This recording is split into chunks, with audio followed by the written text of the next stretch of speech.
Hi, now we'll discuss about the Provident Fund. Provident Fund is the money which is created by employer and employee.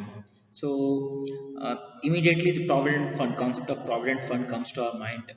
We'll think that when we are working, we'll be getting fund, and when we leave the job, or when we thrown out from the job, or we'll be getting this Provident Fund, we can withdraw the money.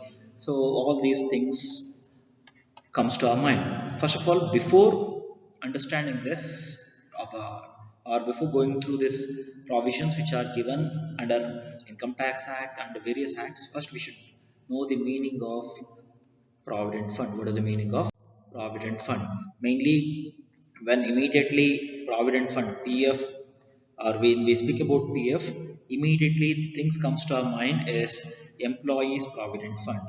So that is EPF, Employees Provident Fund. And there is one more concept that it is not only Employees Provident Fund.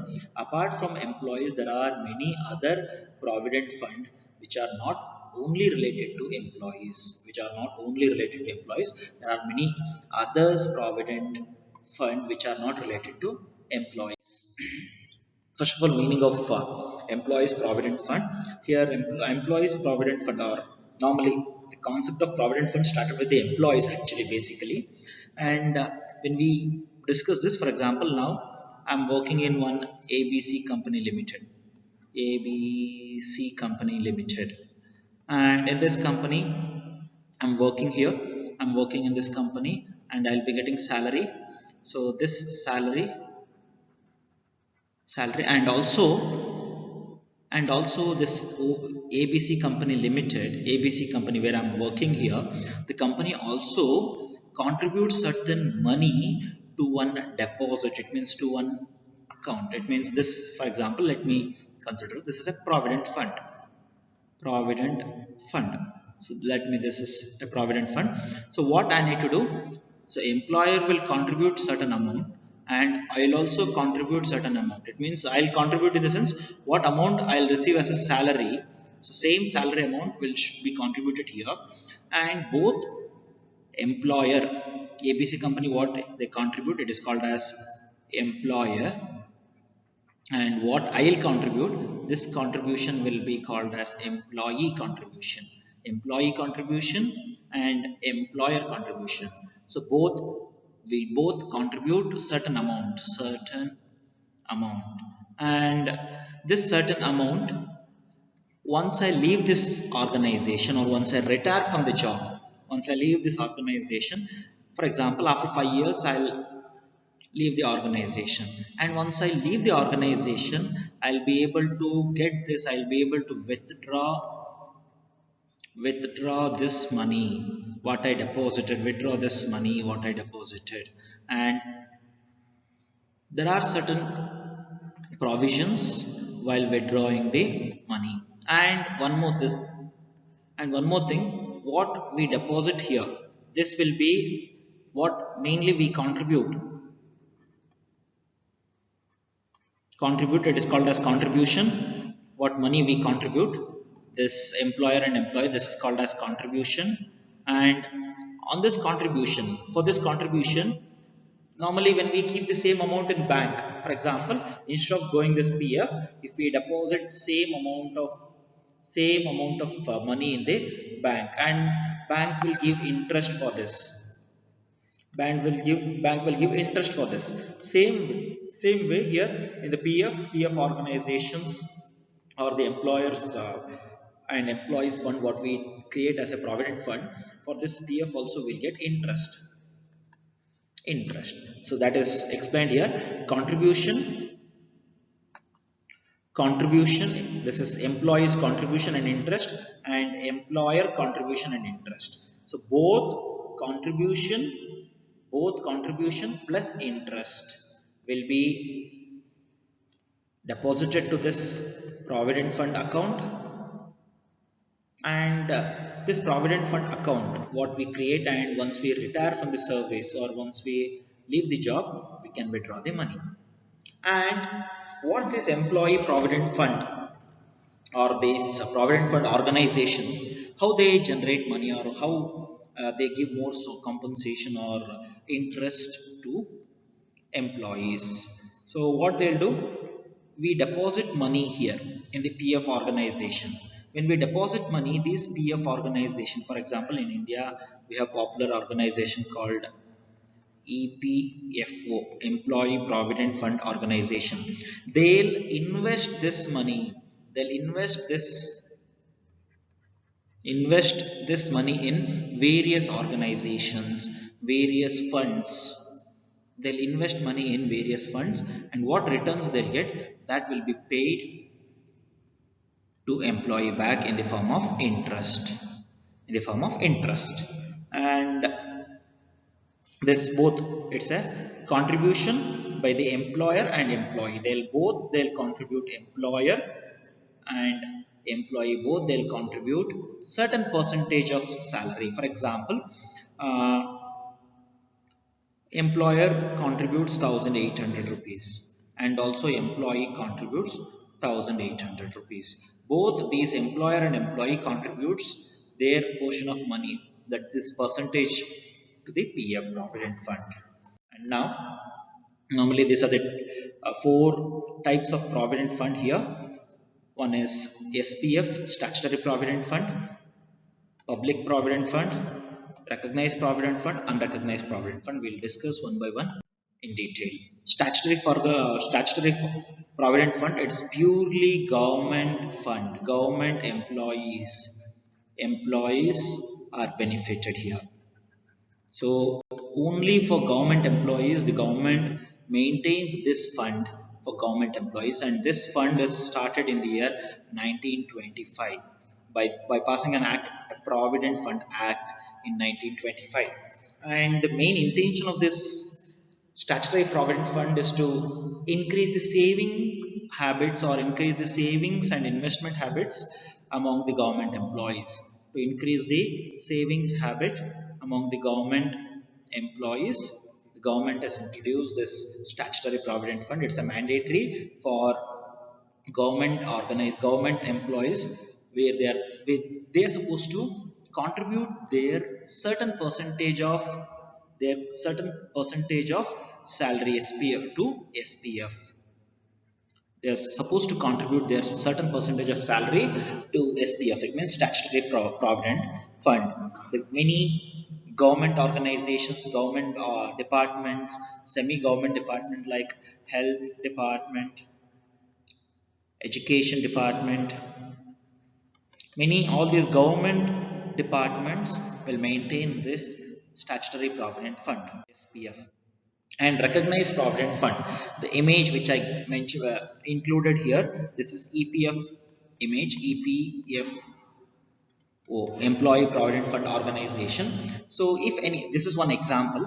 If any provident fund, if it is approved by Commissioner of Income Tax, if it is approved by Commissioner of Income Tax, if a commissioner approves this any fund, then it is called as recognized provident fund. It got recognition from the Commissioner of Income Tax Act. And this is one example. EPF is also EPFO, Employee Provident Fund Organization, is one example for this recognized provident fund. Then unrecognized. So in the name itself we'll identify this is unrecognized. It is not recognized. It is not recognized by Commissioner of Income Tax. It is not recognized by the Commissioner of Income Tax. And there are certain disadvantages with this. There are certain drawbacks with this URPF. Why? Because it is not recognized. It is not recognized. There are certain drawbacks because the fund is not recognized under the it means it will not comes under the Commissioner of Income Tax recognition list. Then public provident fund. So we normally in all three different types what we discussed, like SPF, RPF or URPF, all these are related to employees who are working as an employee in any organization will be get benefited by contributing their certain percentage of salary. Now I'm not working in any company. Mr. A, I'm not working in any company. B, C. All these three people are not working in any company. They are doing their own business. They are doing their own business. Now, they have certain their own income. They are not working under anyone as an employee. They are not employees. They are not employees. They're not an employee. But they need to get the benefit of this provident fund, and they need to contribute for money for their retirement. It means once they reach old age, once they reach old age, they need to get regular income or kind of pension, or they need to enjoy this fund after 60 years or 50 years. For that, government is given an option, the concept called public provident fund. Public provident fund, this public provident fund is established in 1968, 1st July 1968, where self-employed people, any other person who is not working as an employee in any organization also can get the benefits of provident fund, but it is called as public provident fund. And this public provident fund, any outsider who is not an employee, any outsider who is not an employee also can contribute their certain amount in every year or every month, and they can get the benefit of it. And here one more thing, they'll get the rebate under section 88 of income tax act. Income tax act, there are certain benefits, and this is a chart which explains regarding the EPF contributions or interest and refund. And here mainly for employer contribution, if the employer contributes money, it is completely tax free. No need to pay tax here. No tax. No tax here. Then here also no tax.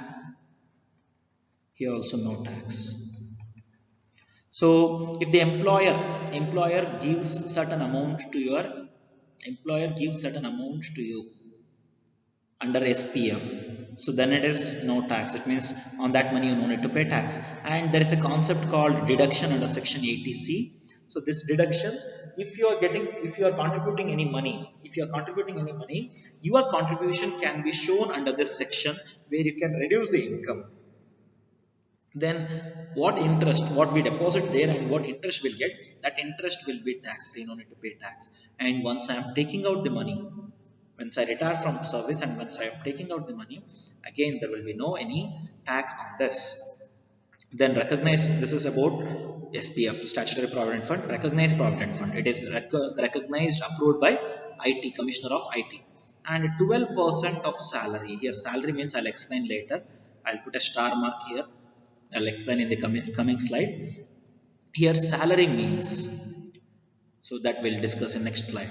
So if you are as an employer, if they contribute 12% of salary, then there are certain things. If only more than 12% is taxable. If any employer contributes 10%, 9%, 8%, 11%, then no tax. No tax. Okay. Then same thing here. This money under RPF is also eligible for ATC deduction.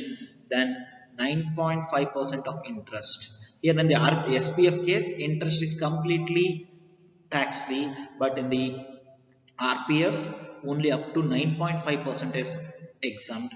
More than that is taxable. So up to 9.5 is no tax. It means exempted, no tax. More than that should pay tax. It means that should be taxable. More should be taxable. Then in case of refund, there are certain conditions related to refund of tax. These are the conditions. Then URPF, Unrecognized Provident Fund, the name itself mentions that it is not recognized, unrecognized. And employer contribution, it is not taxable, employer contribution. Then here it is not qualified. This is the main disadvantage here. This is the main disadvantage here. Employees will not be getting any benefits to claim a deduction under section 80C. Then not taxable in the year in which the amount is credited. So the interest what will be getting, that will be no tax. No tax. These are the conditions. You kindly can go through this. Salary, again salary. So what is salary? We should calculate it. So again, I put a star mark here. Then public provident fund. Public provident fund. This is public who is not an employee will contribute. So that's why employer contribution it is not applicable. Employee contribution actually here the concept employee will not come. But to show that what I am contributing or what an individual is contributing that can be claimed in ATC deduction, but here employee will not be there. Employee will not be there. Concept of employee is not here, and it is completely tax free. There are benefits with different benefits are available under different types of provident fund. It may be SPF, RPF, URPF, or PPF. Then just in the previous slide, I mentioned about the salary, and I put a star mark there. Salary means so to consider one amount as a salary, basic salary should be there, DNS pay, DNS allowance and commission. So these 4 points should be a part of salary. So basic salary, DNS pay, then DNS allowance again here further twist is included, means further extra points are included here. That DNS allowance, it means DA, popularly it is called as DA. This DA should be a part of retirement benefit. If it is not a part of the retirement benefit, we should not consider the DA. If it is part of retirement benefit, we should consider the DA. The next commission, again in the commission, there are certain conditions are included, inclusive of certain conditions. That conditions are percentage on turnover. For example, you are an employee and you are working in one organization and you achieved 10 lakh rupees of sales, and in your salary the company gives 1% of commission on this sales. So you have done sales, and if you are receiving any commission, if you are receiving any these kind of 1% of commission like this on turnover, this sales is called as turnover. You have done 10 lakh rupees of sales, and on this 10 lakh rupees you will be getting 1% of commission. This 1% of commission is added to your salary, and only that 1% will be calculated here. Okay, so these are the conditions for considering the salary as basic salary, DNS pay, DP, it is also called as DP, then DA, DNS allowance, but it should be part of retirement benefit, then commission, but it should be percentage on turnover. Turnover means sale.